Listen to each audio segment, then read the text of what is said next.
Alright, let's break down binary compounds and the periodic table in just 3 minutes. First things first. What exactly is a binary compound? Well, it's a chemical compound made up of exactly 2 different elements. Not 3, not 4, just 2. Think of it like a peanut butter and jelly sandwich. You've got 2 main ingredients coming together to make something new and delicious. Now, the periodic table is your cheat sheet for finding these elements. It's organized like a giant map of all the building blocks of everything around us.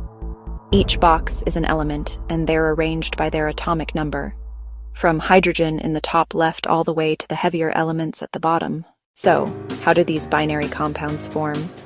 Usually, they happen when one element wants to give away electrons, and another wants to take them. For example, sodium and chlorine. Sodium gives up 1 electron, chlorine takes it. Boom! You've got sodium chloride, also known as table salt. And here's a fun tip. Most binary compounds are made between elements from different sides of the periodic table.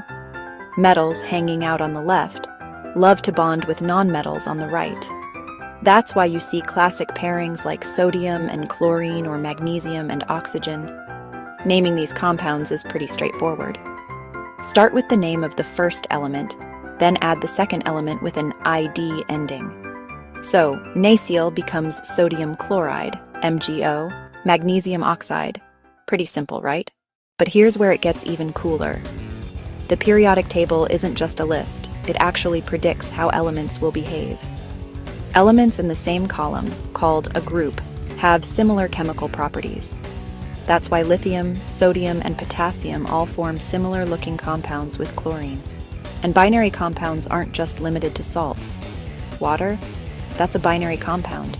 Hydrogen and oxygen. Rust? Iron and oxygen. Even carbon dioxide, carbon and oxygen. These simple combos are everywhere, from the air you breathe to the materials in your phone. So, next time you see the periodic table, remember, it's not just a chart. It's a roadmap for understanding how the smallest pieces of matter come together to make our world.